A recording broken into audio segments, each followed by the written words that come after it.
अगर रिश्ते में तुम्हारा दिल हमेशा ये सोचकर बेचैन रहता है कि क्या मुझे ही पहला मैसेज करना होगा, तो दादी जान ऐसी सूरत में क्या करना चाहिए? फौरन बार बार कॉल्स से बात को भारी मत बनाओ, थोड़ा वक्त दो, अपना दिल संभालो और देखो कि दूसरा इंसान खुद राब्ता या कोशिश करता है या नहीं। रिश्ता सिर्फ एक इंसान के पीछे चलने से मजबूत नहीं होता। अगर हमेशा तुम ही समझो और हमेशा तुम ही मनाओ तो एक बार दूसरे को भी अपनी जिम्मेदारी दिखाने का मौका दो।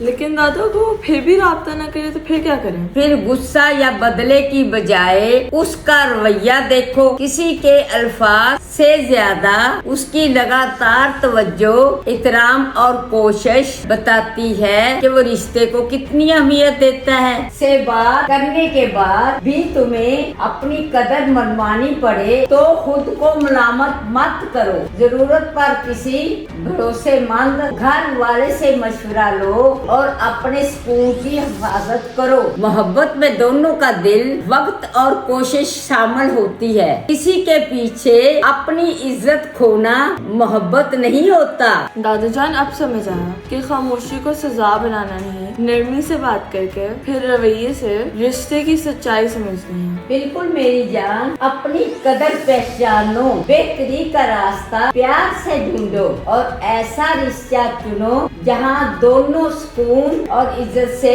साथ चले।